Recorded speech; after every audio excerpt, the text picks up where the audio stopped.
Welcome to the Elevate Media Podcast with your host, Chris Anderson. In this show, Chris and his guests will share their knowledge and experience on how to go from zero to successful entrepreneur.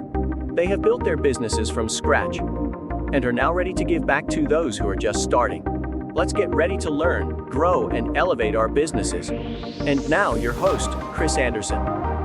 Welcome back to another recording of the Elevate Media Podcast. I'm Chris Anderson, your host. And today we're going to be diving into sales, how we can do it better, how we can maybe close some more deals. We're going to be talking to an expert in this area. This guest, he's been a salesperson, sales leader, successful entrepreneur, marketing sales executive, President's Club winner, speaker, author, amongst many other things. He's worked alongside Dan Kennedy, alongside some marketing educational courses called Sales Mastery. And yes, we're just excited to be able to learn and dive into today's episode. And today we have Nick Loise on the show today. Nick, welcome to the Elevate Media Podcast. Chris, thanks so much for having me on. Thanks for that warm introduction. I always blush every time I hear somebody say all those accolades about me, and it's too long of an introduction for sure. But thank you so much, and thank you for the work that you're doing. Love the podcast. Love who you work with, your audience, and all the work. And listen, I've done a lot of events, and your media team can make you or break you. Your AV team can make you or break you. And, you mentioned Dan Kennedy, every time that he couldn't get his overhead projector to work, we heard about it on stage for at least an hour. So absolutely love all the work that you're doing. I appreciate that. So yeah, kind of to dive right into it. Sure, let's. The sales and everything. What was that like with Dan? Obviously, I'm sure he was particular about things. But what was that experience like for you? Well, first, Dan was always a gentleman. Just about the nicest guy in the world, and one of the smartest entrepreneurs and, let's say, teachers that I ever had an opportunity to work with, and was able to see the multidimensional chessboard and see all the different plays. And he had such a vast array of experience that he could bring little bits from everything that he saw and, put it into anybody's business. And it was such a joy, right? I was a member first, right? So in 2006, I left corporate America. I was a VP of marketing and business development and started an agency, right? Because, it was like a mountain to climb. It was time to do that. And I became a very big student. I was always a direct response advertising and marketing guy, but I became a very big student of Dan Kennedy and at that time, Bill Glazer, right? So Bill's still with us, but he owned Glazer Kennedy Insider Circle, GKIC, and was very active. They had localized chapters. I don't know if you guys had any in Indiana, they may have, but we had 3 in Chicago, which is kind of where I'm talking to you at, where I launched my company. And those local chapters were great for me. They let me do speeches. I found business, and plus I just found really good entrepreneurs. And Bill Glazer always had a saying that I believe to this day, and I think you would agree, and I think your audience would agree, that being an entrepreneur is the loneliest place in the world, right? A lot of times your corporate friends don't understand it. Your spouse or significant other, maybe you share or don't share all the problems that you have, and you can't talk to your employees. So they created a phenomenal community. And in 2012, I had taken on some investors. We had gotten some angel investments, some venture capital as well, some partners. We had bought a bunch of other agencies and some publications and some franchises. So I had kind of created a little mini conglomerate. We had been doing it for 6 years. Everybody kind of wanted to get their money out. I understand that. So we sold the agency. And at that time, the private equity firm that owned GKIC, which was now just Dan, was doing a search for a VP of sales. And a recruiter who I actually was reading his newsletter, right? So his e-newsletter. So some of your staff, are not your staff, but your listeners may have an e-newsletter that they go out. And he said, these are some of the searches that I'm working on. And one of them was information marketing business, right? Or coaching and consulting business. And I always had been fascinated by that. And so I just gave him a call and I said, hey, here's what I've done. Here's what I'm doing. Here's what my best years look like. here's all my experience. And I go, the company that you're doing sounds like it's for GKIC. If it is, and Dan Kennedy's company, I would love to talk to them. It turns out that this guy was a personal friend of Dan Kennedy, and that's how he got the search, right? So his name was Stan Ballou, and he was an old-time sales trainer, but also was doing some search work. And so I got the gig, and I did that job from 2012 to 2020, right? So for 8 years, and I was a VP of sales, and then became the president. And really, got to learn so much from him, and just got to learn, really work with a great marketing team. Great sales team. I still keep in touch with all of the people there. And it was, and a lot of the people that were our members, right, or our prospects or people that we deal with, really are still friends to this day. So it was a great community for me. It was a great thing. I learned so much. If you haven't read any of his books, go out and get a Dan Kennedy book, please. If I have no stake in it, so it doesn't matter to me. Become a member, right? They'll probably give you a couple months free of the newsletter. And if you go on eBay, you could probably find some of his info products very inexpensively. I'm sure he hates me saying that. But it's a good place to start. I do believe that every entrepreneur should have magnetic marketing, which is their flagship product. I think every entrepreneur, at the very least, should read the book. Get that on Amazon, or get the product and understand that. And I think especially the folks that we're dealing with, that, like new coaches, right? New consultants, new content creators or information marketers. I call them information marketers. That may be an old school term, but that's kind of what they are. They create and synthesize information and market and sell it to the marketplace, whether that's done in a coaching basis or an e-newsletter or a physical newsletter or courses or books or whatever. Gotcha. And I think it goes back to sales, right? And kind of how we started this conversation. You're really defining your ideal customer profile. Really understanding your ideal customer profile is the first step in anything, in sales success and, in magnetic marketing, which is Dan's forte, right? So it's the market, it's the message, and we'll get into that, and it's the media. Well, for some people, knowing the market intimately, right? And sometimes they've come from the market, right? So maybe they were a lawyer and they were really successful at being a lawyer, and now they want to coach and work with other lawyers, right? Or in the work that I do, they were a sales leader, right, for many years, and a sales manager and an individual sales producer. And now I work with sales teams. That's what we do, right? And so I kind of understand the market. And it doesn't matter what industry they're in, selling is selling is selling, because you're selling to people.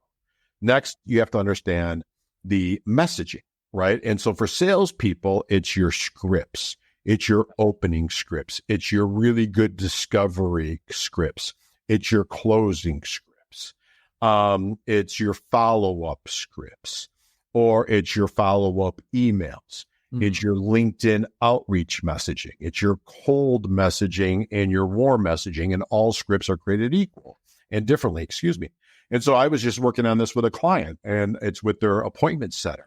And she was using the same scripts for cold outbound versus inbound, right? And you can't, right? Because it's a different audience. It's different people, and they're all at different things. So it's your market and your message. Yeah. And then your media, right? And so for salespeople, the media is pretty simple, right? It's the phone. Nowadays it's VoIP, right? It's texting, it's LinkedIn outreach, it's cold email outreach, it's email outreach, right? You could probably do some things on different, for some of your people, it might be Facebook messaging, Instagram. Certainly we're watching TikTok and trying to understand where that is. For business owners, right, you have to look at everything, right? So it's Google, and I would be very heavy on that. There's probably a lot of stuff on YouTube, especially for content creators, that you could use. I'm in the B2B space. I'm in the traditional business space. So I spend all my time on LinkedIn, right? But I would really understand Facebook. A lot of coaches and consultants and, new startups are on there. And it's really, now that we've got that triangle, we figured it out. It's how much does it cost me to get a lead, right? What's the cost per lead?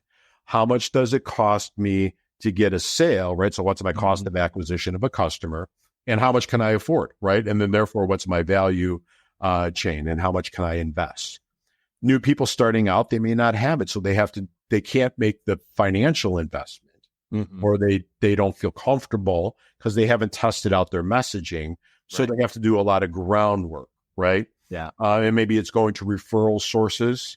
Great way to grow a business, right? Great way to break into a marketplace. Maybe it's getting on podcasts like this. Maybe it's giving speeches, being active in local chambers of commerce or like alignable groups. I don't know where I sit on them. I have a client that we teach people to create, to get into the marketing agency. Okay. We have one member that her business is all from alignable, right? So she's huge on that. So, I would, if I was starting my business today, listen, there's so many different sources, right? And that's good and bad. And you laugh, right? But you know that that's bad too, because you could spend all of your time on the wrong source. Yeah. And get the wrong lead. Right source. Like, how can we go about finding, for those who are trying to figure it out, the right source to be on? You got to test, right? Yeah. You got to test. And sometimes I'm if the whole world is zigging, I want to zag kind of guy. Yeah. Right. And so right now, I'm sure everybody's Facebook feed, listen, my Facebook feed is filled with coaches and consultants and that. And a lot of that is just because I'm prospecting. A lot of that is because I'm looking at my clients and what their competition is, and I'm shopping them. Right. And so, but if I was starting a new business, I think I would be spending as much time as I could as understanding YouTube, right? Because I think that's the great unwashed masses. The work you do in video, probably, I would get a really good videographer, either pay them for their advice of how to set up my video and how to set up different engagement devices and do really good work in that space, because you get a lot of SEO environments for that. If you're selling B2B, you got to be on LinkedIn, right? And you got to just figure out how to break through the clutter, understand LinkedIn Navigator, understand LinkedIn messaging, right? And, what is your 3-step campaign? If we go back to magnetic marketing, how many different outreaches? What does the outreach look like? How does it, not look vanilla like everybody else's scripts or everybody else's, bumping this up to the top? Like, listen, I read your email. I just don't have time to answer it, right? So you got to test and you got to find the right audience. Figure out your ideal customer profile, right? Your right market, and figure out where they're at. Yeah. Right. And that's how that will tell you, right? In the old days, I'm not that old and you're not that old, but there was only a handful, and it just seems like it's exponentially growing where people are. Mm-hmm. If I was starting a business and I was a home improvement, home services, I would be on Nextdoor, right? And I would just be figuring that out because that's where people are. And I'd be on Facebook and just figuring that out. But you have to have video as part of it, I think. In today's day and age, we are a Netflix, right? We consume video, the reels, the short reels on TikTok, the short reels on YouTube, the short reels on video on LinkedIn is working as well as Facebook. So I think you got to be in that space. You do an event, like you have a professional team like yourself come in, and I would just be cutting up all that content.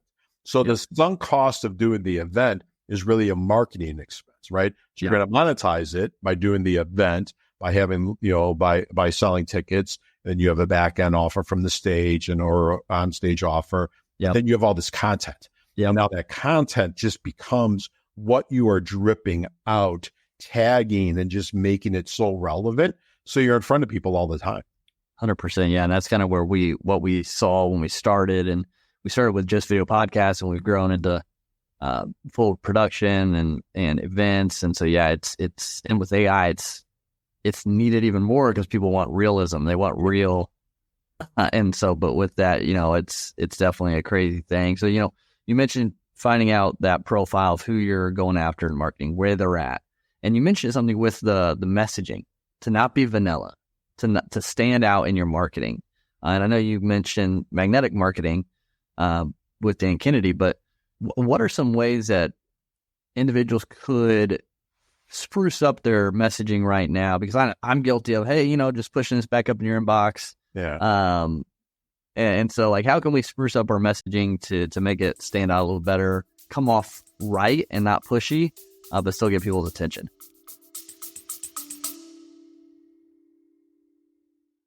You love listening to podcasts, but have you ever thought about starting your own podcast? Maybe you want to build a brand, grow your business, or are looking for an excuse to talk about your favorite hobby. Whatever your reason for making a podcast, Buzzsprout is the place to start. Since 2009, Buzzsprout has helped over 300,000 people launch their own podcasts. Buzzsprout walks you step by step through the whole process and will give you powerful tools to start, grow, and monetize your podcast. Ready to get started? Click the link in the show notes to get our free step-by-step guide to starting your podcast today. Well, so I think there's a couple ways to do that. One is there's the old analogy that people in my space always say, and it's, you're never just following up. Hey, Nick, I'm just following up. Well, yeah, come on. And so what the best way to do it, I think, is, hey, Nick, we just created this case study of XYZ 1, 2, 3, 4, 5, 6 for this customer.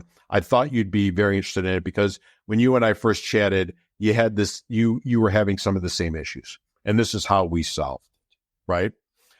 Hey, Nick, I saw this video, I saw this article, I saw something, and I realized that you and I hadn't had a chance to kind of just connect in a while. And so I wanted to share this with you.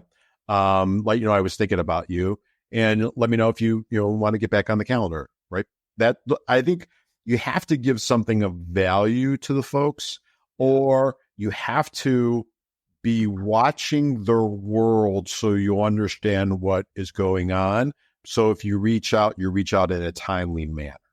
And so what I mean by that is, if they are working for a company, right, I would set alerts on Google, right? And so I have Google alerts going for client businesses all the time to see what's going on.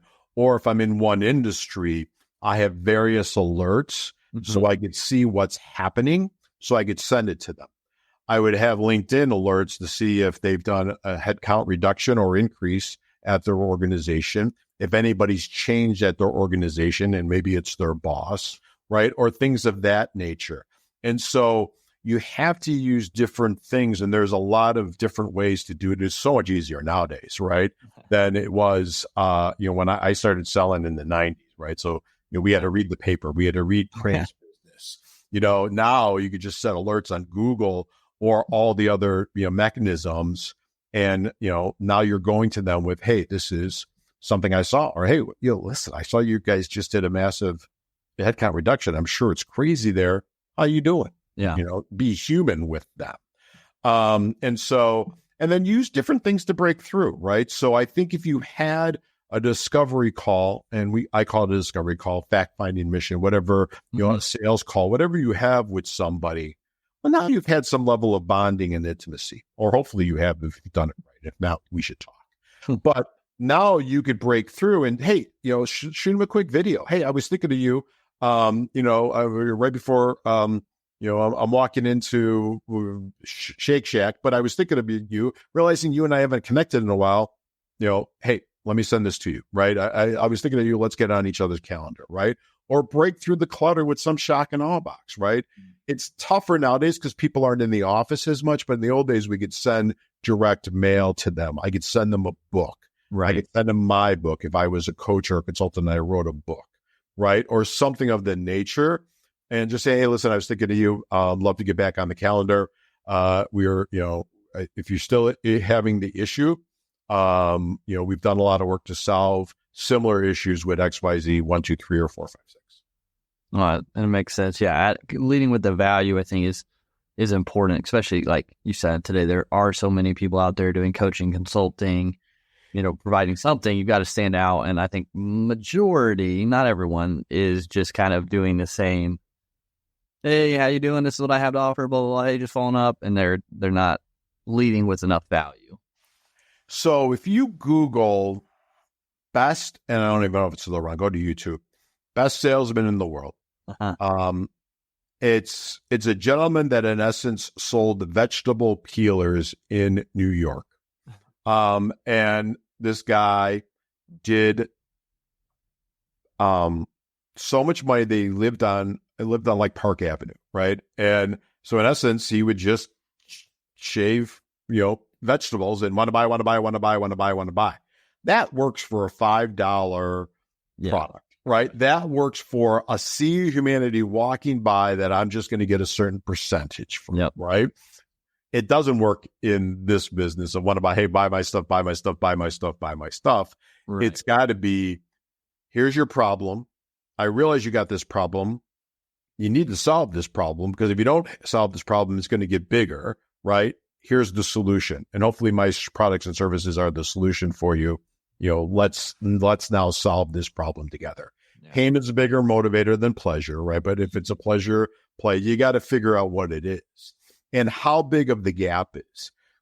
I say in my sales training, right? The value gap is how big the pain is and the solution, right? And so if I don't solve this, if it's only like this, well, I can live with that, right?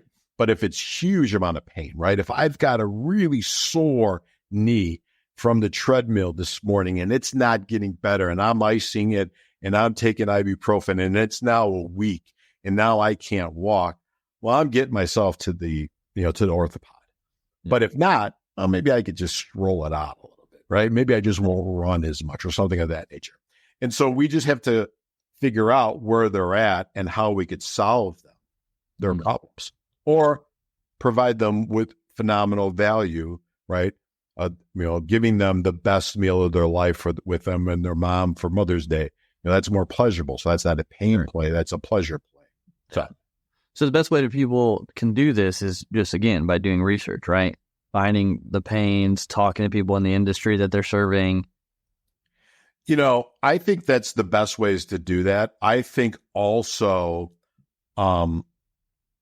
if you look at Taylor Swift, Taylor Swift knows her audience better than anybody else. Yeah. And Taylor Swift, I remember reading an article, would spend so many hours in forums of her audience, right? And I think that's the one thing that we don't do, and we're a little bit lazy. I would be in forums or Facebook groups or LinkedIn groups or whatever, where school groups nowadays, right, John? Now there's probably 80 more that I just don't know, right? But I would be in those forums and seeing what the problems are that people are posting and what alternative solutions to mine, right, are people posting. And is it a big enough problem, and will status quo take over, or will it motivate them to move me?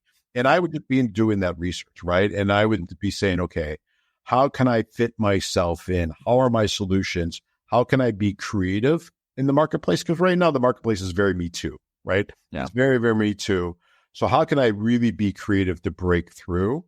And if I'm just starting out, maybe I'm doing 2 or 3 or 4 projects or taking on these clients for testimonials and for case studies, right? And then I'm partnering with you and saying, I'm going to videotape these. And now I'm taking the videotape and I'm taking the words of it in transcripts. And now I got a written one, and I got a verbal one, and I got an audio one, right? And so you got to break through the clutter. You need the case studies. And there's a lot of different ways that you have to, kind of break into the marketplace if I was looking for my first, client. For sure. Yeah, I think that's a crucial thing. And you just have to do it to understand, because a lot of people just want to make it because they think that's what's going to be good for the market, and they fall short because they haven't done the research and figured out what's actually needed and wanted. If you are Steve Jobs of the world, you could figure out that the world needs what was the iPod, right? Or the iPhone, or that type of thing. Yeah. But those are few and far between, right? And, and I think if you could figure out, okay, well, the world needs X. Right. Okay, then let me bring X. But that's usually with a lot of research and development, and can be bringing this too. This is a service, right, that people are providing, or information that people are providing. And so you just, I would just go really deep on it. Yeah. So with that now, like, if they've done the research, they kind of understand the pains, or they really understand the pains and positions of their market. Now they're trying to, they got their messaging a little bit more creative. Do you see an average, touch points before a close? Yeah. Or, because I know the hard sell is I feel like kind of falling to the wayside a little bit, just because people are, they're seeing it a lot. So, well, it's not done well, right? Okay. And there's a lot of in the coaching consulting space. There's a lot of young guys and gals that kind of took a course and they think they're a closer and they have no basis for using any of the tools and tactics, and they really are stumbling upon it, right? So they're giving the industry a bad names. There's some people out there that are teaching it, and then they're going to put people in jobs, right? So if you want a job, but first you got to buy my course and I got to teach you, right? And they have no context. Yeah. And so a lot of that is just sloppy and really bad selling. And so there's that.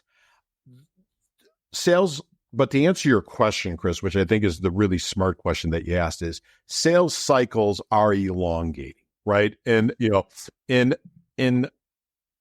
right now, there's a lot of anxiousness in markets, Sure. right? Interest rates at where it's going on. We got a lot going on outside of our four walls, right, in different countries, but it's taking a lot of headspace.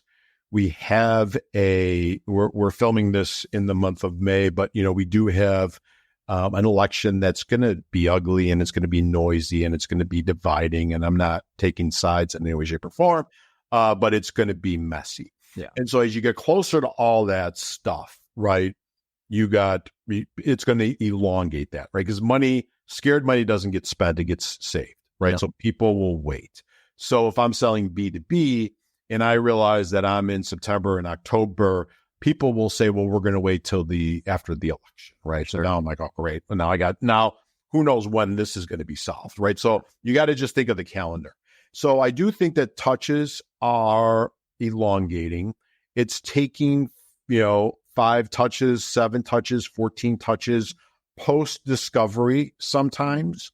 We are also seeing, if you're selling in the B2B environment, there are more people involved, right? And so that's problematic, right? Because now you have to sell to different behavioral types, right? You got the analytical buyer if you're selling in B2B environment. You got the financial person. You've got the champion. You've got the angel. You've got the person that's politically throwing stones at you unbeknownst to you when you leave the room. Yeah. In a one-on-one setting that maybe a lot of coaches and consultants are selling, you are selling to the spouse who may or may not be in the room. You're also selling to what I call the ghost of Christmas past, present, and future, right? So if we think about Charles Dickens, you don't know all of the decisions that they've made prior to you talking to your prospect, but they know all of those decisions. And a lot of those decisions haven't gone well for them, right? And it may be that they just hired the wrong person, that they just followed the wrong person, but it also may be that they knew that they didn't do anything with the course that they bought, or the coaching program that they bought, or the fitness offer that they bought, or the club that they became a member in, right? Yeah. And how many audio products, visual products, video products, information products do we all have on our hard drives nowadays or in the cloud? But if I go back to the days of CDs and cassettes that nobody never opened, right? And so we have to sell against all that, and that elongates the process. So we have to tell why we're different, why we're going to keep them accountable, why we are there to move them along. Yeah. And so how can we stand out in that process? I know our messaging is one thing, but are there anything that we can do that's more creative that will help us stand out when we're having these meetings with individuals? Because, especially coaching consultants, or even with us, we service B2B, like they're getting approached all the time with this, and they're in a lot of people's pipelines. And so how can we be different besides just knowing them, knowing their pains, any unique things to improve that?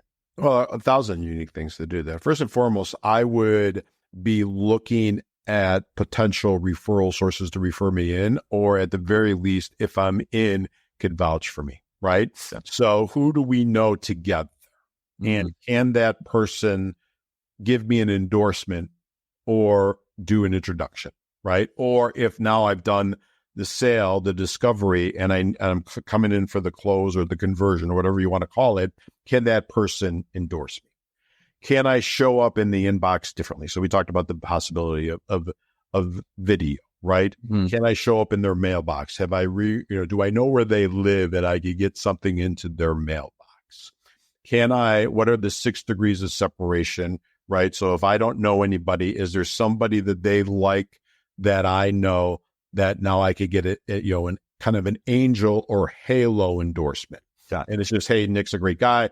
I know you're talking to him about XYZ. I've known him forever. He won't let you down, right? And so these are tactical things that somebody could do besides just the marketing avalanche of information in front of the person, realizing that I'm going to have to touch them multiple times, and I'm going to have to touch them all the way through the yes and post yes, right? Because buyer's remorse sets in as soon as they say yes, right? So I now need to keep them going. Sure. For you, it's, you're in a more traditional B2B, right? For the corporate side. So it's who can endorse me, who uses me, what is their fear, what's their pain, and how do I make sure that I'm constantly ensuring that we're the right solution for them? Yeah. On average, for coaching offers that are doing large Facebook offerings, right? On average, we see some of the back offices, and I'll do a blended, so I'm not giving client, it's 13% conversion to 30 to 35% conversion, right? Gotcha. And a lot of it is really the skilledness of the salesperson, but it's also, is it the right market to message? Mm-hmm. And sometimes you shouldn't make offers to people. They're not going to do anything with it. It's not the right thing for you. You're going to be frustrated. I'm going to be frustrated. It's going to blow up the whole world. And so you just say, listen, I don't think we're the right place for you. I love you. You're a great person. I wish you all the best with the XYZ problem, but I just don't think that you're going to do anything about it. And I just don't have the time, energy, and bandwidth to deal with it. Stay on my list. I'm going to send you a lot of good information. I wish you all the best. If things change, we're here for you. Yeah. And I think for your audience, having that internal strength of saying, here's exactly who I serve. I'm going to be the best I possibly can. And I'm going to figure out every way that I could circle this group, whoever that group is. And I'm going to do as much as I possibly can from a content perspective, right? From a third-party endorsement perspective, from an educational perspective, from an 1, 2, 3 in marketing perspective. So that way, every way they turn, I'm in front of them. So when they're ready, right? Yep. Really, we don't force anybody to do anything against their free will. When they're ready, I'm in front of them and I'm their go-to solution. But what happens is, and goes back to Dan and kind of how we started. One is we're boring. We do boring marketing. We do Me Too marketing, right? So you can never, it's from David Ogilvy, right? You can never bore your prospects into buying your product or service. So you got to be creative. You got to be fun, right? Next thing is people underestimate how much effort it takes to make a sale, right? And are in the I want it now generation, which certainly we all want it now, but it really takes a lot. It takes a lot from a marketing perspective. It takes a lot from a sales perspective, and it takes a lot from a sales skill perspective to move the person through. And most people completely underestimate that. Oh yeah. Yeah, for sure. It's a different ball game. And I think that's one thing. What you said there too is don't be boring. Oh no, you got to stand out. And and I think that's this question, that I've had come up recently is, with marketing. One thing, obviously, we want to show we're professional, that we do professional work, that that we're trusted. On the other hand, kind of with your point is we also want to be, fun and relative and engaging with our content as well. But we don't want to be looked at for posting that as not professional or good. So is there a balance to it? Sharing memes or the whole big thing with Travis Kelce and Taylor Swift when it came up. Do you fall into that as a business to share those kind of things and kind of make light of it and humor in a tasteful way? Nothing, derogatory or anything like that, but just having fun with it. Is that what you're meaning by, have fun and stand out? Or Well, I think so. I think, it's yes, yes, and yes. Okay. So listen, memes work, right? It's amazing that I say that, but memes work, and memes work, especially in let's call it in the follow-up process, right? Sure. I would definitely have a meme in there that I send to people, right? Uh-huh. So does that work if you're targeting like bigger it companies? works in B2B. It works in professional services too. Even in like if you're targeting like incorporated 5,000 C-suite level people? I think if it's done in the right way. Okay. Yeah. If it's done in the right way, I think it definitely works. Okay. If you read the people on that are really understand the LinkedIn and LinkedIn engagement, right? And I'll use two examples. Okay. A video, right? Or like a heartfelt post, right? Or hey, this is what I see in the marketplace post gets more engagements. I have a gentleman that does what I do, right? We're a fractional chief sales officer for organizations, VP of sales. He's a fractional CFO, which is, financial for companies. Yep. He says he gets more engagement because he takes out clients, prospects, and referral sources. I think it's once a month for pizza, and we're in Chicago, so we got great pizza. Nice. Right? And he posts a picture and they talk about the Cubs or they talk about that. He gets more engagement from that post than every professional level post that he could possibly get. And he's tied them all in. So now he's in all these logarithms, right? And, people want to be invited to this pizza party, right? Because we all want to get to the cool kids table, right? Sure. We're a social. We all want to get to that. So I think that's some of the stuff that I'm saying. Okay. It's the I got the mailing addresses for my prospects that I view are, and I'm sending them Halloween cards and I'm sending them Thanksgiving cards. Everybody's sending them Christmas cards, right? Or hopefully everybody's doing that, right? And so now I'm doing that. I'm doing an oversized letter, right? Or I'm creating and it's very inexpensive to do with print on demand. I'm creating a magazine, right, about me and my clients and all the different things that we do. And we print those, and we only have to do one, but I just changed the cover out because nobody's going to really care about that much about the inside. They're going to remember, but I'm sending that to people, right? So now I'm coming into the inbox differently, and I'm coming into the mailbox differently. Okay. A client just sent me, and I don't have it, and I don't want to run, and get it. But, they send their client welcome box or their prospect welcome box, which is some stuff in it. Now, you got to have some margin in your business, right, to be able to afford this. But this goes back to how we started talking about it, and we started talking about Dan, right? Know your numbers. What's your cost of acquisition of a customer? What are you willing to spend for that customer? See, but nobody wants to do that, Chris. And we all just want to send an email, right? One email, and think that the world's going to lock down with their Visa and MasterCard for us. Yeah. Yeah. And it's not. No, I was going to say our best results we've had with going from a cold lead that we had just found online to actually becoming a client, it was like the shortest time frame one we had. There's two things with it. It was perfect timing because they were looking to create a video, but they were already talking to someone else. And I came in and I bought them lunch, met with them in person, brought them lunch, and paid for all that and had a good conversation. And they were surprised and shocked with it because no one's ever just bought them lunch for a meeting. And I wasn't even pitching necessarily what I did. I was asking them about themselves, their business, their pains, and then offering a solution at the end. And we had the second call and closed the deal. So yeah, again, but to your point, it takes time, it takes more effort, it takes more resources.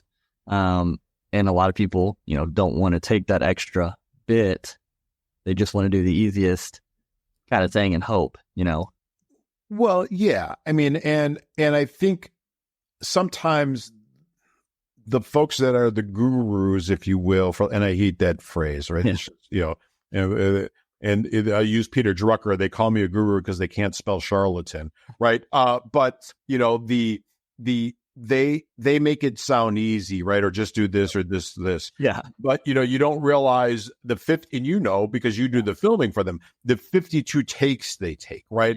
It's a full day to get 3 minutes of really good video, right? Or 30 minutes of really good video, because all the different takes and the different angles, and we're going to try this, and we're going to, pattern interrupts and all that. And I think listen, if it was easy, everybody would do it, right? And in business, you have to be crazy creative and be thinking about, how do I stand through? How do I break through the marketplace, right? So yours was great. I'm bringing them lunch. Let's have a conversation. And you might say, hey, listen, we got a 12 o'clock meeting. You and I both got to eat. I'm sending you, nowadays it'd be $30, right? $30 in Uber Eats, right? Or in DoorDash. Order lunch in, and you and I will have a Zoom. If you don't mind me chewing and you chewing, right? Yeah. And, or if you got to mean, hey, here's a bunch of stuff. I don't want to go through a pitch deck of who I am. I'm sending it to you ahead of time. Now how do you be different? I'm going to send you my pitch deck ahead of time. Read it, don't read it, throw it in the trash. I don't care. I just want to figure out who you are, where you're at, what your problem is, and see if I could add some value. And if I can add value, then, I'm going to give you some ideas. Yep. Yeah. And, I think if we have those real conversations with people and not be lazy and really, really, really push through and break through the clutter, it's not easy, but it's kind of what it is. And listen, I'm the first to say, the cobbler kids have the worst shoes, right? I got to do it for myself and my business, right? And I gotta, my printer was texting me over the weekend. I just wrote, I've written ebooks. They're Kindle books. They're on Amazon. I'm doing hard copies, right? So now I can mail them to people and say, let me get this to you. And I think people are back in their offices nowadays. And so it's easier to get stuff to them. Yeah. And nobody's shipping out any direct mail anymore, so that you're going to break through the clutter. Yeah. And nobody's sending food, right? Send them some cookies, the cupcakes or something to the office. Yeah. No one's doing that. And at least they're going to have a conversation with you. No one is sending Valentine's Day cards or, Halloween cards or July 4th cards or any of that stuff. And at least they'll take your call that's all you can ask, right? Yep. Just to break through the clutter and talk, and you're being creative. Yeah. No, and this has been great, and we could go on for hours and hours. Yeah, it's been fun. I know we're over our time. Hopefully, it's got no value out of this. Shared a lot of great value for people to kind of really dig into and start to think about, to set themselves apart and improve, and myself included. So, I always try to good kind. Yeah. Hey, do you change the backdrop? So tomorrow, if I did another podcast, would I have the bat signal behind you? And would it be Superman? And no, this is what I have. This is your it's on the wall. That's a legit. It's on the wall. I know some people are like, "Is that a real? Is that virtual?" I'm like, "No, that's legit on the wall behind me." So yeah, I love it. Hey, I'm a big. Who isn't a comic book fan? Who's into DC or Marvel? I know there's two different worlds, but and it goes back to how we start, right? Dan Kennedy does a lot of training. If you get their hands on it, I would, about personality in marketing and personality in copy, right? And how he studies comic book heroes. And if you think about the hero of a story, right? There's the hero arc, right? There's the hero's journey. And you have to do that and create a mystique around you, right, for your people. You think about Gary Vaynerchuk, who's kind of, today's social media guru, right? Yeah. We all know he's a Jets fan. We all know he started out in his parents' the wine business, right? The wine TV, and how he just built that up.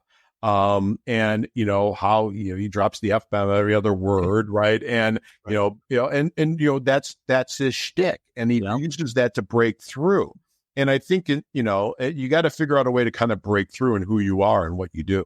Yeah, 100%. And this has been a great conversation, Nick. And I truly think it's going to help a lot of people once they listen to this and once they share this out to really dig into their sales, into their marketing, and make some improvements. So I appreciate you, being open to sharing your time and knowledge with us. Is there a place people can go to connect with you and find out more about you?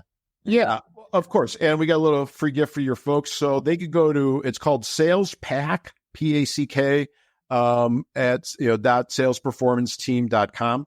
And on that, they could get, we got a checklist, kind of how they could kind of evaluate their sales process. If they have a sales team, we've got our book on there. We've got a lot of good stuff for them. They could hit me up on LinkedIn. It's Nick Loise, Loise. They could email me at nick@salesperformanceteam.com if they have any questions. Show me some love, show me some hate. Either way, I'm good either way. And, we'll start the conversation. But, most importantly, keep listening to this podcast, right? And you got a dream. You're trying to launch a business. It's not easy. We've all been there and realized that. So find a good community like Chris has created with the Elevate Media group and just listen and execute and realize that, everybody started out very, very small, and it's a marathon. It's not a sprint. And I know everybody online is telling you it's a sprint, but it's not. Yep. 100%. So again, Nick, thanks so much for everything. And thanks for being on the Elevate Media podcast today. Thank you for listening to the Elevate Media podcast. Don't forget to subscribe and leave a review. See you in the next episode.